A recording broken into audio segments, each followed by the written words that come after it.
बदला एक डायन का। हॉरर स्टोरी सुनने के लिए चैनल को सब्सक्राइब करें और वीडियो पसंद आए तो लाइक करें और कमेंट करें। अब कहानी। रोहन और उसका परिवार नए घर में शिफ्ट हो रहे होते हैं। जया बोली, अजी बबलू के पापा सुनते हो, वो बक्सा तो पकड़ा दीजिए, मैं इसे ऊपर रख देती हूँ। रोहन बक्से को जया को थमाते हुए बोला, संभल के, गिर मत जाना। और क्या था, रोहन का बोलना और जया का गिरना दोनों एक साथ हो गया। तब रोहन बक्सा छोड़कर जया को पकड़ लेता है और बोलता है, हे भगवान, कितनी मोटी हो गई हो, पीठ टूट गई मेरी। जया इसी बात पर रोहन को मारने दौड़ती है पर फिसल कर गिर जाती है। अब इस बात पर दोनों बड़े खिलखिलाकर हंसते हैं। दिन भर की मेहनत के बाद दोनों थक कर बोले, चलो हो गया, अब आराम करेंगे। तब रोहन बोला, जया, एक कप बढ़िया गर्मा गर्म चाय तो बनाना। इस पर जया बोली, बस हो गया आपका, चाय बनाओ, ये करो वो करो। अरे मैं भी थकी हुई हूँ, मैं कोई चाय नहीं बनाने वाली, तुम ही मेरे लिए चाय बनाओ। तब रोहन जया को मस्का लगाते हुए बोलता है, मेरी प्यारी बीबी, मेरी सुंदर बीबी, अभी चाय बना दो, हम रात को डिनर करने बाहर चलेंगे। उस पर जया बोली, अभी आए ना सही रास्ते पर, ठीक है मैं चाय बना देती हूँ, पर डिनर मत भूलना, नहीं तो आज खाना नहीं मिलेगा। रोहन बोलता है, पक्का चलेंगे। जया अपने बालों को बांधते हुए किचन में जाते जाते बोलती है, वैसे तो मकान अच्छा है, लेकिन शहर से बहुत अंदर है, लेकिन बहुत शांति है यहाँ, इतनी भी शांति अच्छी नहीं लगती, ये शांति कभी कभी काटने दौड़ती है। रोहन बोलता है, इस शांति से ज़्यादा तो तुम काटने दौड़ती हो। तभी जया बोली, अच्छा जी, मैं काटने दौड़ती हूँ, अभी बताती हूँ। कहते जया किचन से दौड़ती हुई आई। रोहन सॉरी सॉरी कह के हंसता है। तभी आंगन में खेलता बबलू चिल्लाता है। रोहन और जया दौड़ते हुए बाहर जाते हैं और बबलू को किसी से बात करते देखते हैं। जया बोलती है, बबलू बेटा, किससे बात कर रहे हो?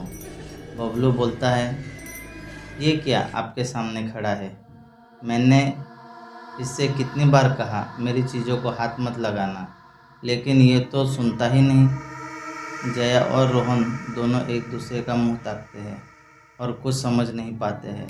तभी रोहन हंसते हुए बोला, बबलू ने अपना इमेजिन फ्रेंड बनाया है। क्यों बबलू? और रोहन यूं ही पूछता है, उसका नाम क्या है बबलू?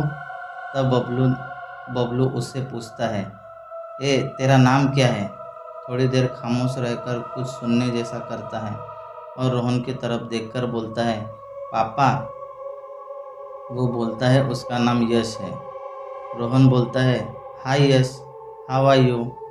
हंसते हुए रोहन जया को अंदर चलो कह के ले जाता है। जया रोहन से बोलती है, अजीब, बबलू किससे बातें कर रहा था, मैंने इससे पहले कभी बबलू को ऐसी हरकत करते नहीं देखा।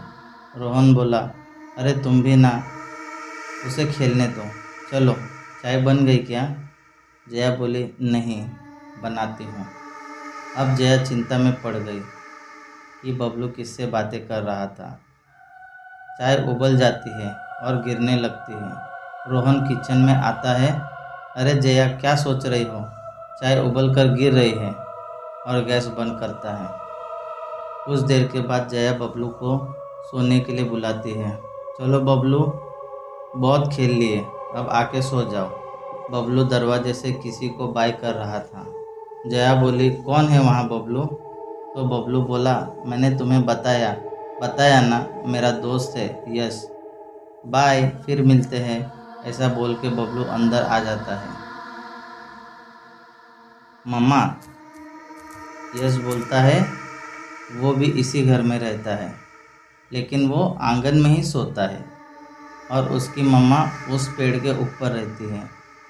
जया बोली, कौन सा पेड़? बबलू खिड़की से बाहर एक बड़ा पेड़ है जो सूखा पड़ा है, उंगली से इशारा करते हुए दिखाता है। अब जया और चिंता में पड़ जाती है और बबलू को सुला के रोहन के पास जाती है। जो लैपटॉप पर काम कर रहा होता है। जया बोली, बबलू के पापा, मुझे अब चिंता होने लगी है, कहीं हमें फंसाया तो नहीं जा रहा है। रोहन लैपटॉप के डिस्प्ले पर अपनी नज़र गड़ाए बोलता है, किस बात से? यही कि आपने जब पूछा कि शहर से इतना अंदर मकान, तब मकान मालिक क्या बोला? हाँ, यहाँ शांति मिलेगी आपको और भाड़ा भी दुगना कम।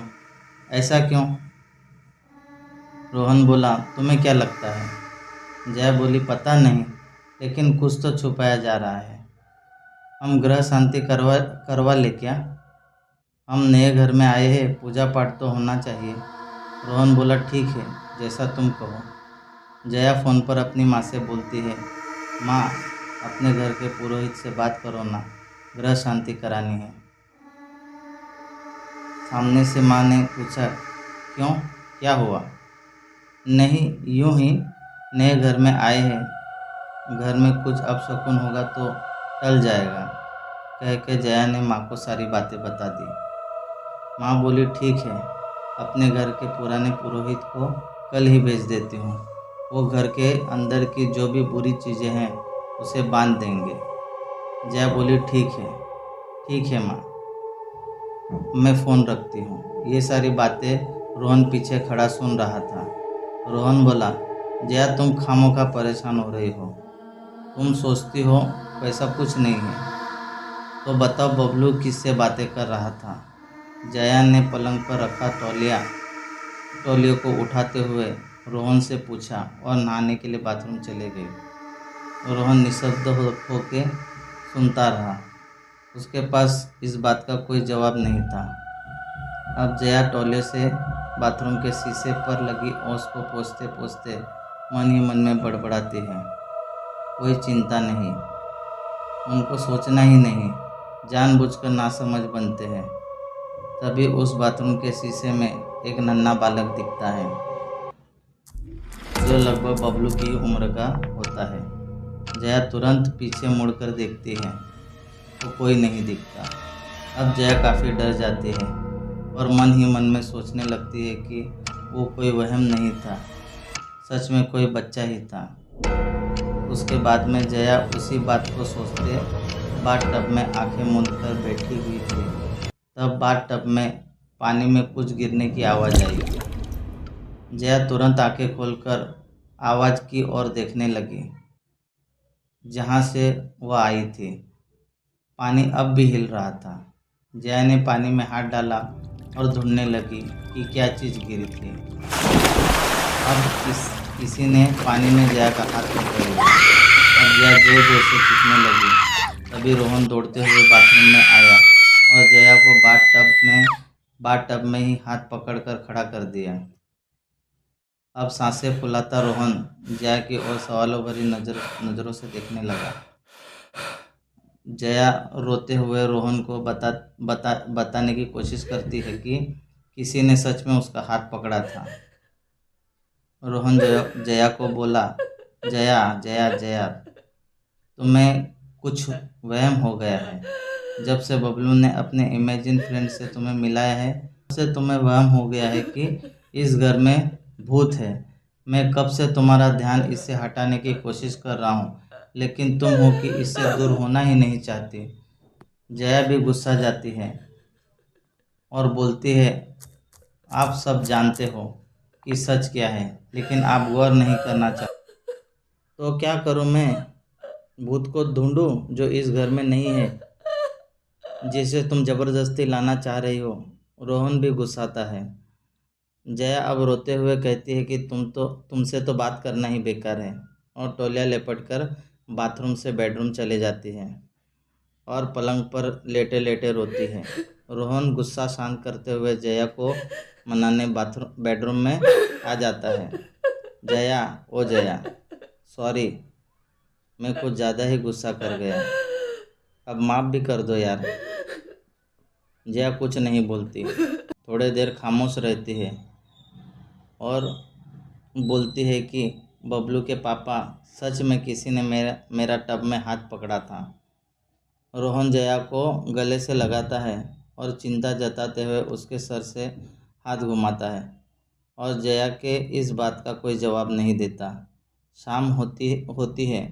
रोहन जया को उठाता है और बोलता है, चलो कहीं बाहर डिनर करने जाते हैं। जया बोली, मेरा मूड नहीं है। क्या हुआ मूड को? बबलू भी तैयार है। रोहन हाथ पकड़कर जया को उठाता है और तैयार होने के लिए कमरे में भेज देता है। जया कपड़े बदलने लगती है और शीशे में देखती है तो उसकी जगह कोई और औरत साड़ी पहन रही होती है। जया बोली, तुम कौन हो? तब वो औरत बोली, मैं कैसी लग रही हूँ? जया बोली, निकल जाओ मेरे घर से। तब वो औरत अपना चुड़ैल वाला रूप लेकर बोलती है, कौन बोलता है ये घर तेरा है? ये घर मेरा है। जया उसका चुड़ैल वाला रूप देखकर डर जाती है और रोहन का नाम लेकर चिल्लाती है और एकाएक बेहोश हो जाती है। रोहन कमरे में दौड़कर आता है और जया को बेहोश पाकर उसे उठाकर बेड पर ले जाता है और डॉक्टर को फ़ोन करता है। अब डॉक्टर बताता है, कोई टेंशन की बात नहीं, थोड़ा सा वीकनेस है। मैं दवाई लिख कर देता हूँ, आप मंगवा दीजिएगा। और एक बात कहूँ? जी कहिए, रोहन बोलता है। वैसे इस घर में आए आपको कितना दिन हुआ है? बस आज सुबह शिफ्ट हुए हैं। कोई दिक्कत तो नहीं इस घर को लेकर? डॉक्टर एक सवाल भरी नज़र से बोलता है। रोहन बड़े आश्चर्य से डॉक्टर को देखता है। डॉक्टर अपनी बात को बदलते हुए बोलता है, मेरी फीस? रोहन डॉक्टर साहब की बैग उठाते हुए बोला, जी डॉक्टर साहब चलिए। रोहन डॉक्टर को उनके कार तक छोड़ने जाता है। ये लीजिए आपकी फ़ीस। रोहन डॉक्टर को फीस देते हुए सवालों भरी नज़र से देखते हुए पूछता है, डॉक्टर साहब क्या मतलब है कि कोई दिक्कत तो नहीं इस घर से? कोई मतलब नहीं, मेरी फ़ीस दीजिए, थैंक यू। और डॉक्टर साहब कार में बैठ के रवाना हो जाते हैं। अब रोहन डॉक्टर की कार को जाता देख काफ़ी देर वहीं खड़ा रहकर सोचने पर मजबूर हो गया कि कुछ तो है जो छिपाया जा रहा है। रोहन अब मकान के अंदर आता है। जया को देखकर बोलता है, जान कैसा लग रहा है? जया बेड से उठने की कोशिश करती है, तब तुरंत रोहन जया को रोकता है। जया लेटे रहो, मैं बाहर से खाना ऑर्डर कर दिया है, आज हम घर पर ही खाएंगे। जया रोहन को भरी भरी आंखों से देखती है। सुनिए ना बबलू के पापा। उसके मुंह से शब्द ही नहीं फूट रहे थे और अंदर ही अंदर फूट फूट कर रोने लगी। रोहन जया के पास आकर बैठता है, उसका हाथ अपने हाथों में लेता है और उसके गालों पर हाथ लगाते हुए बोलता है, देखो कल पुरोहित जी आ जाएंगे, तब जैसा वो कहेंगे वैसा ही हम करेंगे, ठीक है? और जया मासूमियत से सर हिलाती है और रोहन के गले लग जाती है। अब रात हो गई है। रोहन खाना टेबल पर लगाता है। रोहन, जया और बबलू तीनों खाना खाते हैं। रोहन मेज पर खाना खाई जूठी प्लेटों को उठाने के लिए आगे बढ़ता है, तभी जया रोहन का हाथ पकड़ती है और बोलती है, रहने दीजिए, मैं करती हूँ। रोहन कहता है, तुम रहने दो, तुम्हारी तबीयत अभी ठीक नहीं, तुम आराम करो। रोहन प्लेट और कुछ बर्तन जो मेज पर थे वो उठाता है और किचन में जाता है। जया अब बिस्तर लगाती है और बबलू को बुलाती है, बबलू बेटा यहाँ आओ। बबलू दोबारा आवाज़ लगाती है और उसे ढूंढने लगती है। बबलू कहीं नहीं मिलता। घर के सारे कमरे ढूंढ लेती है। अब जया घबरा जाती है और रोहन को आवाज़ लगाती है, अजी सुनते हो? जया दौड़ती हुई किचन में आती है और ज़ोर ज़ोर से सांसें लेते हुए रोती आवाज़ में कहती है, बबलू घर में कहीं दिख नहीं रहा है, जल्दी चलो। रोहन वैसे ही किचन से बाहर आता है और फिर से सारे कमरे को ढूंढ लेता है। अब रोहन जया से पूछता है, आंगन में देखा क्या? जया बोली, नहीं तो। घबरा के जया मेन डोर खोलने दौड़ती है तो वह पहले से ही खुला मिलता है। जया बोली, मैंने तो दरवाज़ा शाम को ही बंद कर दिया था, फिर से ये किसने खोला? रोहन की तरफ देखते हुए बोली, कहीं आपने तो नहीं खुला छोड़ दिया? रोहन बोला, मुझे याद नहीं। दोनों अब बबलू को आवाज़ लगाते हुए बाहर आंगन में ढूंढने लगते हैं, लेकिन वहाँ भी बबलू नहीं दिखता। अब जया को एक जगह स्थिर और एकटक किसी चीज़ को देखती है। रोहन उस दिशा में देखने लगता है और क्या देखता है?